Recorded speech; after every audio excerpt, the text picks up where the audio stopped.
What's up, everyone? I'm coming to you from Borrego Springs, California, our place out in the desert. We've got a big 38-foot trailer that ain't going anywhere because it's 1958 and it's just done its last miles. It's got tail fins, it's got sort of a Jetsons front end, and I just love that thing. We spent 5 years fixing that up, and we come out here on a regular basis so we can go hiking. We love to be outdoors. Wendy and I met in the outdoor recreation club at our college, and we still love to be outdoors more than just about anything. This, however, is our 13-foot travel trailer, 1965 Scotsman. We've taken it to Death Valley, we've taken it to Joshua Tree, Shaver Lake, all over Utah and everywhere else. We just love this thing, but it needs a lot of TLC. And I just ripped out the bed here behind me, and I'm going to raise it up about a foot because that will give us a lot more storage. You can put some hinges on the bed and be able to open it up and get lots of storage space. Going to put in a diesel heater, a Chinese diesel heater. I'm real interested to install that tomorrow. And also behind me, you see two marine batteries, deep cycle batteries. And I'm putting in a 12-volt system here so that we can boondock. Now, boondocking is going out and hanging out where there are no hookups, no campsites, no nothing. BLM land, Forest Service land, those kind of things. Very much looking forward to that. Why am I saying all this? Because I love to create and fix things. Creation is in my nature and it's in your nature too. We come into this world and we share that with God. God is a creator. The beginning of the Apostles' Creed, I was raised, I believe in God, the Father Almighty, creator of heaven and earth. And creation is something we share with God. It's something, his nature is like our nature. We are made in his image. And I just love sharing that with God. I love to take things that are kind of broken down and fix them. I love to work with tools. I love to remodel things. I like to make things better than they were. And that's what we human beings do. We add value every day. We take a world that's kind of broken and not working that well, and we just do our little part to make the world go around and to fix things up and make things better. Adding value is basically the essence of all work. And it's wonderful. It gives you a lot of joy in life because we feel close to God when we create, when we fix, when we build. We make a company, we hire people, we get things done, make things happen, help the world go around. Well, Hebrews 2 is our Bible passage for today, and it is a tough one. I dare you to get all the way through it without getting confused. It's not easy.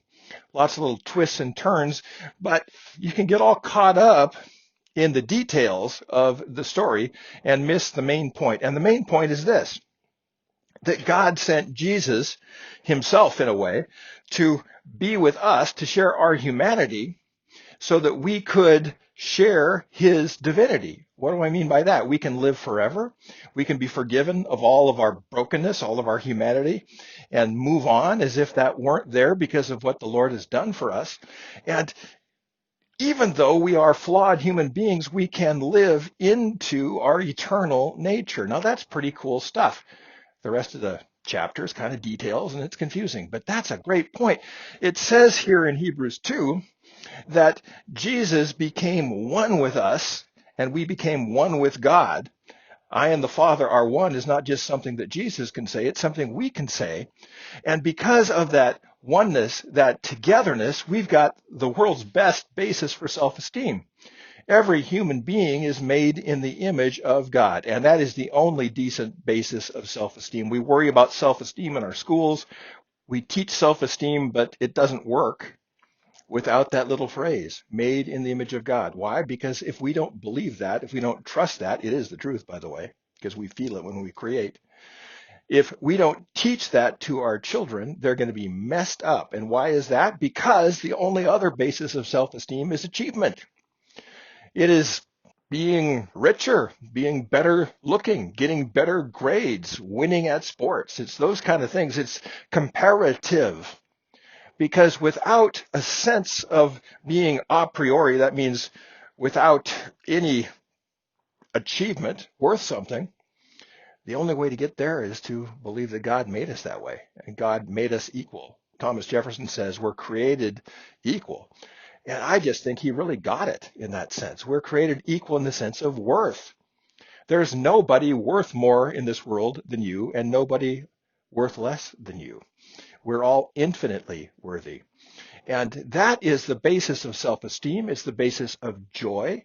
It's the basis of living into that eternal nature that we have. We get to take on God's immortality because Jesus took on our mortality. It's just sort of this just gigantic cosmic equation of God's love for us. So basically what I'm asking you to do is to enjoy being human. Enjoy being human. Enjoy creating. Enjoy making the world a better place today. Enjoy adding value to things because you're going to feel close to God when you do. Not just be a taker, be a giver, be a maker, be a grower. When you do those things, you're going to feel great and you're going to feel God's favor. And you're going to just relish the fact that you're made in the image of God. There's no one out there worth more than you. And we have life eternal because God loved us and wants to bring us into that. And he wants to just negate all of our brokenness. That's what the cross does. It negates it all so that we can live into the joy of our eternal nature. That's Hebrews 2. It's heavy stuff, but it can bring you an awful lot of joy in your life. That's the good news for today, and I'll talk to you again tomorrow.